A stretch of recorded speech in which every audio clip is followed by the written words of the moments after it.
Hello everyone, welcome to upgrade your OET's OET Reading Part A style practice.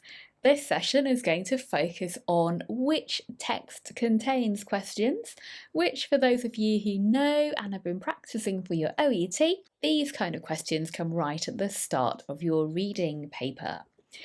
My name is Sona and I'm an OET premium preparation provider from Bose Learning. This session is designed to help you with extra questions from real-life English to help you practice your OET techniques and skills.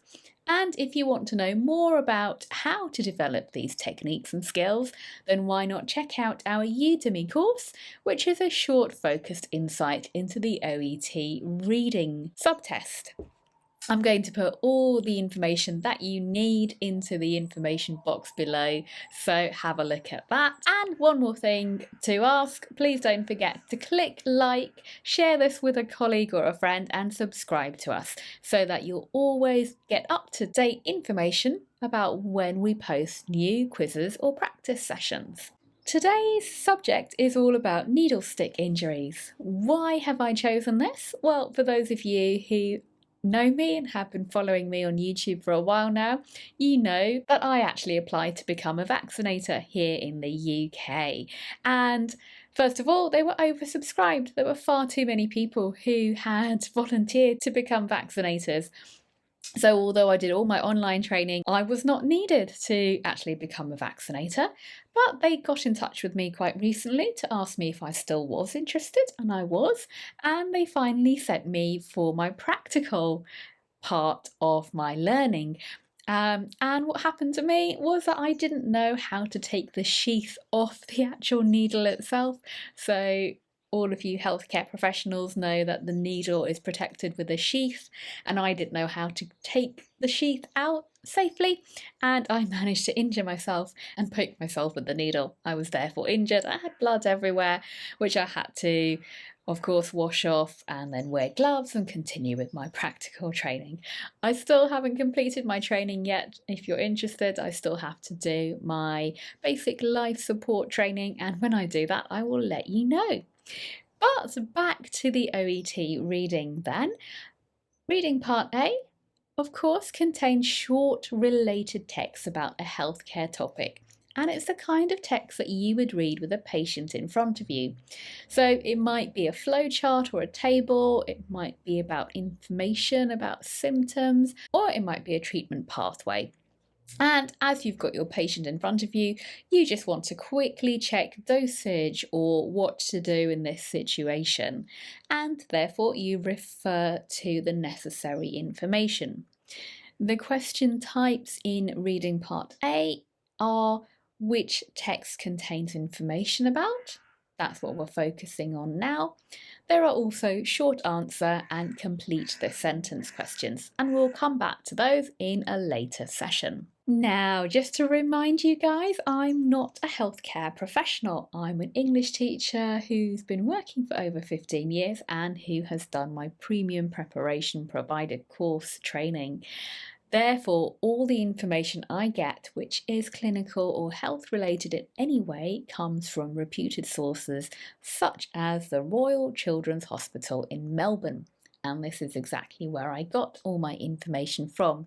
Again, I've put the URL at the bottom, and I'll also include this in the information box. So you will get in your test 4 texts. Now, just for ease of reading purposes, I've split up text A into 2 parts so I could fit it on the screen for you. In the test, of course, you'll just get this as one text, but this is text A, this is text B, text C is that flowchart, and then text D is this one. So, what do you do in your exam?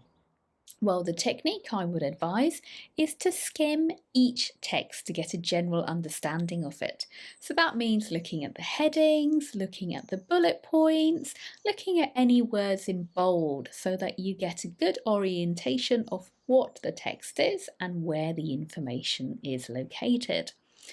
After you understand what each text is about, Then check the questions. Pick out the relevant keywords and try to match them to each text. Now, again, for the purposes of being able to view this on screen and you not being able to move backwards and forwards, what I've done is actually put all the questions together and just one text. So we'll go through each text individually, but you'll have all the questions there, and you can have a look which of those questions you can find the answer to in this text. So let's start with text A. I'm going to give you 1 minute to look through, to try and get familiar with it, to get a general understanding, to check those headings and subheadings, and to try and understand it. And then we'll pick out which questions belong to that text. Here we go. Your minute starts now.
Okay, so what do we have here then? So this is obviously the introduction to the topic. We've got the key points about what it is and the background to the situation. So community-acquired needle stick injuries to children are uncommon but cause a great deal of worry. Okay, we've then got the assessment, what to do, what kind of history to take, and information about high risk cases, so needle stick injuries. So we've got various things here, background, what kind of history to take, and who is at high risk. So, which of these questions match this text? Which text contains information about these things? We've got 7 options here. The answers are categories of high risk patients, because these are the categories of high risk patients. If the source is known to be infected with a blood-borne virus, then the person who has received the needle stick injury is at high risk. If it was a deliberate assault, again, the child would be a high-risk patient, etc., etc. So categories of high-risk patients is here. Initial questions to be asked. Initial, of course, means at the start, and here we have the history that needs to be taken. So you need to ask questions about the details of the incident, when it happened, where, etc., the location on the body, and the source, what kind of needle or syringe, etc. The other answer, of course, is the main cause for needle stick injuries. Now, this might be a little bit harder to find. You have to delve a little bit deeper. But quite often in the background, you'll get causes. And I'm going to turn to this part here and talk you through it. So we've got key points. It's a cause of significant parental anxiety, of course, and there are no published reports about blood-borne diseases connected to any incidents of needle stick injuries, and it's important to determine whether the child is high risk and whether they've been immunised.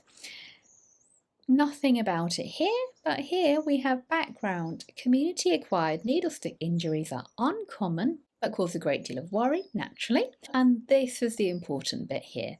They mostly occur in public places such as the park or street, and often after the child intentionally picks up a syringe or needle. So what's happened is someone has left a needle or syringe in a park, the child has been playing, sees something new and interesting, picks it up, and then gets injured. And that is a main cause for these kinds of injuries. Okay, now we know that these three all belong to text A, we can eliminate them. We can cross them off. If you're not sure, then don't do this. But of course, if you're 100% sure this is what belongs in text A, cross them off and look at the remainder questions for the next text and so on. So let's move on to text B. And again, you've got a minute to look through, understand, and then select which of the remainder questions belong to text B. Here we go.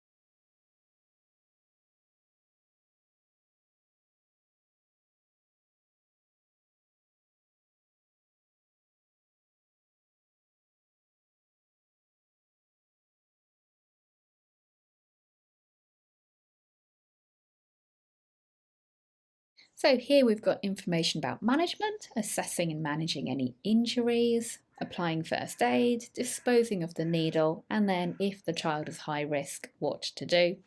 We've got the various investigations that need to be carried out, and what to do if the source is known, and then what not to do, do not send. So which of the remainder can be found in this text? We've got number 1, of course, tests to be carried out if the patient has been immunised. So tests are investigations. And let's just double check, does it tell us what to do if the child has been immunised? Yes, here. We should test for hepatitis B surface antibody, and the level should be this here. And whether to send the needle for further investigation. No, we should not send the needle or syringe for investigation. So it tells us what to do. We find this information here. Now we can cross these two off and move on to text C.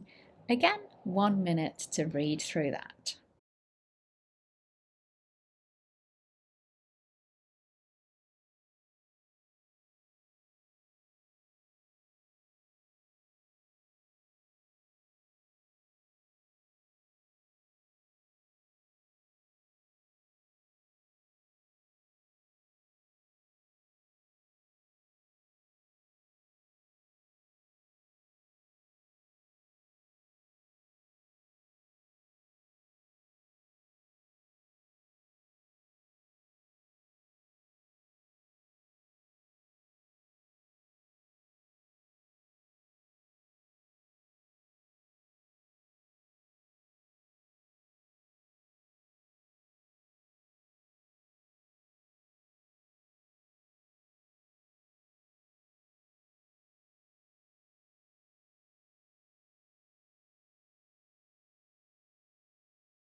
Okay, so this of course is the treatment plan, what to do in this situation. We've got a branch here which looks at high risk, yes or no, and then we've got whether to consider this prophylaxis, yes or no. So which ones is it? Of course, it's the treatment pathway for high risk patients. I'm not going to say it's this one, the types of prophylaxis that can be offered, because we've got types here, plural. And here we just have consider hepatitis B. post-exposure prophylaxis. So there's just one here. Now I just have one option left and I'm going to check that. That's in Part D. Let me just check if they've got various types of prophylaxis. And post-exposure prophylaxis, yes, tetanus, hepatitis B, C is not available, and HIV is only in this situation. So, number 5 can be found in text D.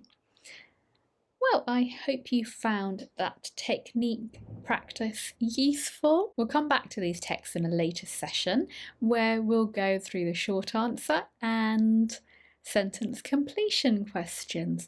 But for now, if you want more information about any of the skills or techniques, then do check out our Udemy courses for reading, writing and speaking. I'll put all the information in the information box below and give you a special discount as well. If you do like these videos, please press that like button, share it and subscribe to us. Why not watch another video right now? Thanks for watching. Take care. Bye bye.